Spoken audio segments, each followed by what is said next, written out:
Alright, Vampyr, developed by Don't Nod Entertainment, released in 2018. Coming into this game, I didn't have any expectations for it. Having completed it now, I thought it was good. The trophy list was definitely more challenging than I had thought, so kudos to Don't Nod for that. As for gameplay requirements, Vampyr is a single player game, no internet connection is required, and there are no multiplayer or VR modes. Moving on, is this game right for you or your family to play? The ESRB rating for Vampyr is mature, 17 and older. The reasons being are for blood and gore, intense violence, sexual themes, strong language, and use of drugs. I tend to agree, although my rating system would be rating this as young adult, 18 and older. The game is clearly adult themed and meant to be played and appreciated by an older audience, so it makes it a no-brainer in my opinion. Next up, just how long is this game going to take to complete?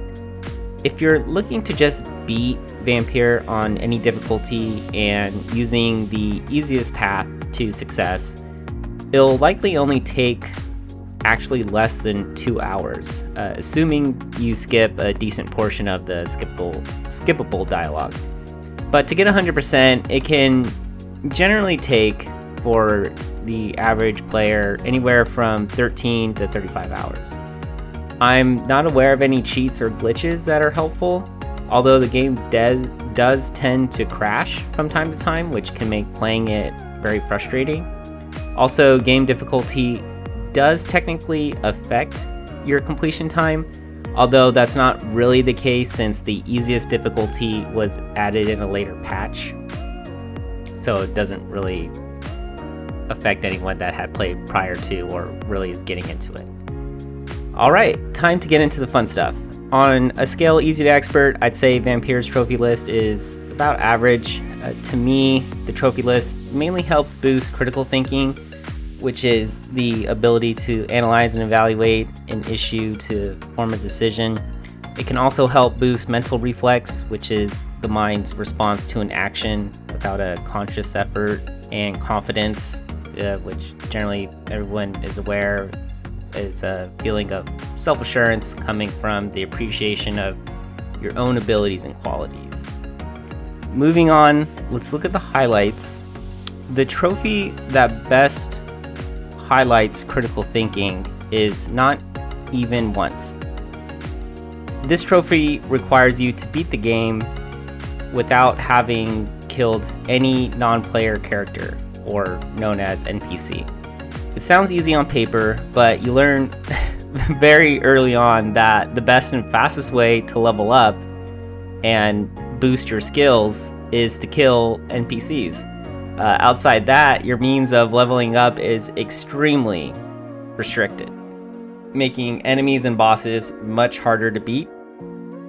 So in that sense, it really forces you to be knowledgeable about what skills work best for your playing style and utilizing it in battles.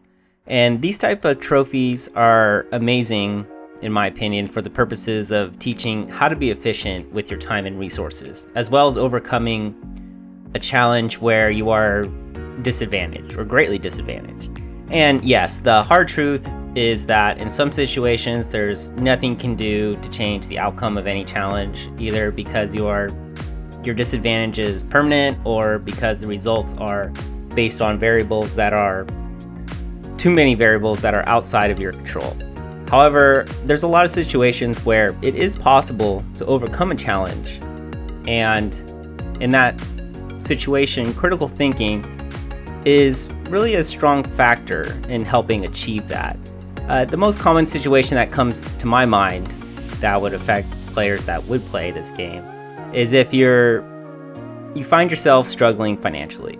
When you know what things you can change in both the short and long term to change that, and effectively plan and execute with the time and resources you have to achieve it, you'll more often than not be able to overcome that challenge.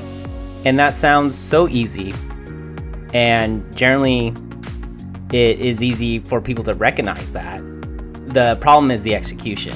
And to me, gaming and obtaining trophies like this one helps boost a person's mental toughness, and it can better translate to their waking life. This is because you go through essentially the steps of it all and the execution process in a safer environment in terms of, failure and consequences if it doesn't work out, and are able to train and get better and build a stronger mindset.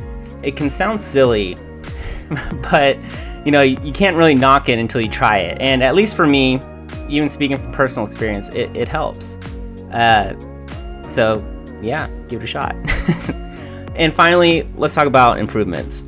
When I think about what trophies would have reflected the game and have mental fitness benefits, adding game difficulty related trophies immediately comes to my mind. I really feel Don't Nod could have easily duplicated the Not Even Once trophy to be done on each difficulty, and that alone would have made a big difference and really forced players to find the most effective skill and combat strategies regardless of their preference. And it would have set up a system where the mental fitness benefit of it all, the critical thinking aspect, is kind of like a step ladder. So having done it on easy essentially would be very easy.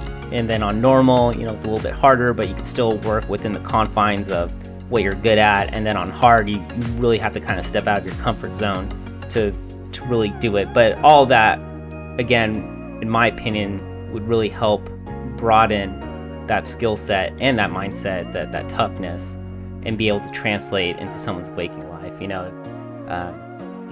It's just one of those things where you're like, hey, I could do it here, and if I could do it here, I could do it in the real world, And to me, it just makes even more sense, and in the fact that it would also boost how challenging and rewarding the trophy list is. I would have also liked to see trophies relating to skill-specific uses. I felt that was a big missed opportunity. I went through the whole game without having bothered using a lot of skills that were available, because I just didn't personally prefer them, and I was still able to be successful. Had I been required to use the other skills for playthroughs or on certain fights, I may have found a more effective fighting strategy from the one I preferred, which provides a great lesson in itself for players, which would be a topic of a different discussion. And when I think of what trophies could have been added to reflect the game and also have more challenging benefits for mental fitness, or been more challenging, it would have been the problem-solving related trophies. Vampyr doesn't go too hard with its puzzles. They're scattered throughout the game. They're very simple. So I feel Don't Nod, it would have been neat if they had added more trophies like this in the game and kind of focus a little bit more on the problem-solving portion of the game. So I hope that they consider that in future installments or other games that they make. And so that's a wrap. Again, coming into this game, I didn't have any expectations for it. Having completed it now, I thought it was good. I would recommend playing it if you're looking to build critical thinking, mental reflex, and confidence. For me, Vampyr really helped me build critical thinking. And if you have questions about this game or mental fitness, or just want to share your experience with Vampyr, feel free to leave a comment or message me. I will do my best to answer any questions in a reasonable time. And alright, everyone, that's another review in the bag. If you want to watch me play live, follow me on Twitch. If you'd like to hear more about mental fitness, my game previews, and initial impressions, then go on over and follow my Instagram. I also take polls on Twitter for games I should play next that are in my library if you would like to participate in that. And finally, as always, thanks for watching, and I will see you all on the next video. Bye!